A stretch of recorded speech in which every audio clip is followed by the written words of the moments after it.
عليكم ورحمة الله تعالى وبركاته. أهلا، عاملين ايه؟ ان شاء الله تكونوا بخير، ان شاء الله تكونوا بصحة وسلام وسعادة. تعالوا مع بعضينا نحكي حكاوتنا في الدرس الأول، العرب والبناء. وتعالى نعرف تعريف الإعراب. وهو ايه هو تعريف الإعراب؟ تعريف الإعراب هو تغيير أواخر الكلمة تبعا لاختلاف العوامل الداخلية عليها، أو تبعا لتغيير موقع الكلمة الأعراب. طيب، علما أن الأسماء منها معربة ومنها مبني. جميع الحروف مبنية، الأفعال منها معربة ومنها مبنية. في الوحدة وفي الدروس اللي بعد كده هنعرف ايه هي الأسماء من حيث الإعراب والبناء. الاسم هو ما يتغير شكله آخر الكلمة بتغير موقع الإعراب في الجملة. وتعالى نشوف. زيد مجتهد، رأيت زيد، سلمت. زيد في الأولى مضمومة، وفي الثانية منصوبة، وفي الثالثة مجرورة. في الأولى مبتدأ، في الثانية مفعول به، وفي الثالثة اسم مجرور. طيب تعالى نقول ايه هو المقصود بدخول العوامل عليها. المقصود ان تدخل الحروف والافعال الناقصة واشياء اخرى يؤثر على اخر الاسم ويغير من حركة اخر شكله. طيب، لاحظ كلمة الوطن فيما يلي. اشتاق الى الوطن، ان الوطن غالي، كان الوطن في قلبي. الوطن في الأولى دخل عليها حرف جر فجعلته مجرور وعلامة جر الكسر. الثاني دخل عليه إن فجعلته منصوب وعلامة نصب الفتحة. الثالث دخلت عليه الكلمة جعلته مرفوع وعلامة رفعه الضمة. إذا يبقى نقول كده دخول الحروف أو الأفعال أو الأسماء تلعب دورا في تغيير حركة آخر الكلمة. أما الاسم فهو ما لا يتغير. الاسم المبني هو ما لا يتغير شكله آخر الكلمة مهما تغير موقعه من الجملة. تعال نشوف المثال. زي هذه قصة، هذه اسم إشارة مبني على الكسر في محل رفع مبتدأ. قرأت هذه قصة، اسم إشارة مبني في محل نصب مفعول به.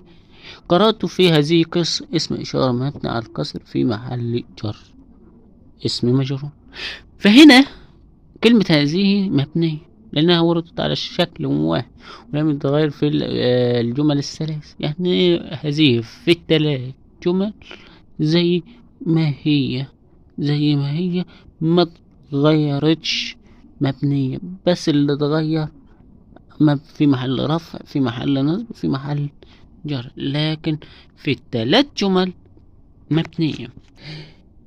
كمان الأسماء المبنية الضمائر والأسماء الموصولة وأسماء الإشارة وأسماء الاستفهام وبعض الظروف وأسماء الشرط. فالضمائر يقصد بها نحوي ما دل على متكلم وغائب ومخاطب، مثل نحن، أنتم. نوعين الضمير نوعين: الضمير المستتر والضمير البارز، والضمير المنفصل والضمير المتصل. الضمير المستتر هو نوع واحد، وهو الضمير المستتر هو ما ليس له صورة في اللفظ وإنما يتخيل وجوده ذهنيا. زي تتقي، عليك أن تتقي، فعل مضارع منصوب وعلامة رفعه وعلامة نصب الفتحة. عليك أن تتقي ربك. ربك مفعول به منصوب، مفعول به منصوب علامة نصبه الفتحة. إذن أين اسم، أين الفعل؟ هنقول الفعل ضمير مستتر تقديره أنت. أما الضمير المبارز فهو ما له صورة ظاهرة في الكتابة منطوقة في اللفظ والكتابة، زي نحن محاسبون على ما نقوله. تعال، نحن والهاء من الضمائر البارزة، ادي نحن وهاء في كلمة نقوله. الضمير البارز نوعين: الضمير البارز المنفصل والضمير البارز المتصل. الضمير البارز المنفصل لا يحتاج إلى كلمة أخرى يتصل به، زي إن احترام العلماء، والعلماء هم حجر الأساس لأي الأمة. أنا أحترم العلماء والعلماء هم حجر أساس، أنا وهم. أما الضمير المتصل هو الذي يتصل بغيره سواء كان فعلا أم اسما أم حرفا، زي كاف الخطاب وطنك أكرمك الخير لك. والمحل الإعرابي للضمائر هنشوفها قدام. أما اسم الإشارة كلمة نشير بها إلى مشار إليه معين، سواء كان حسي أو معنوي، إنسان معين أو حيوان معين أو شيء معين أو شيء معنوي. واسماء الإشارة هي هذا وهذه وهذان وهاتان وهؤلاء وأولاك وتلك وذلك وذلك وذلكم وتلكم وذلكم، زي وقلت. أما أقسام اسم الإشارة، أقسام اسم الإشارة 3: من حيث الجنس مذكر مؤنث، من حيث العدد مفرد مثنى، المسافة قريب وبعيد.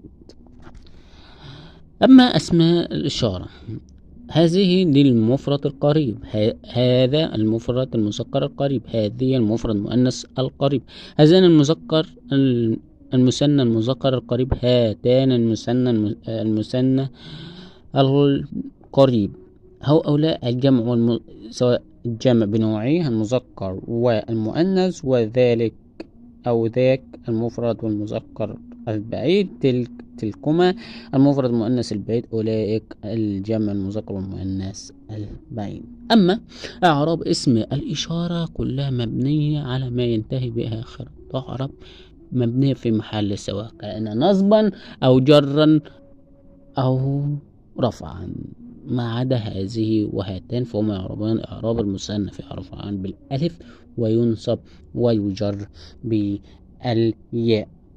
أما الأسماء الموصولة اسم مبهم بمفرده، لذلك يحتاج إلى ما يسمى بالجملة الصلة بعده اللي ينزل ذلك الإبهام، فإننا نقول حضر الذي.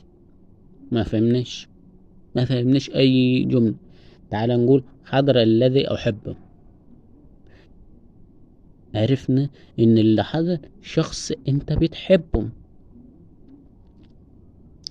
ناخد جملة: أقدر المعلم الذي يخلص في عمله. الذي، طيب ايه هي جملة الصلة؟ جملة الصلة تأتي بعد الاسم الموصول، وهنا يخلص في عمله، ونوعه جملة. محل الإعراب ليس لها محل من الإعراب، الاسم الموصول ليس له محل من الإعراب. والعائد ضمير مستتر تقديره هو. يحترم الطلبة المعلمين الذين لهم نصائحهم. الذين طبعا اسم الموصول، وجملة الصلة هو لهم ناصحون، ونوع جملة اسمية. أم محل الإعراب ليس له محل من الإعراب. أما الضمير المنفصل هم ألفاظ للأسماء الموصولة في اللغة العربية.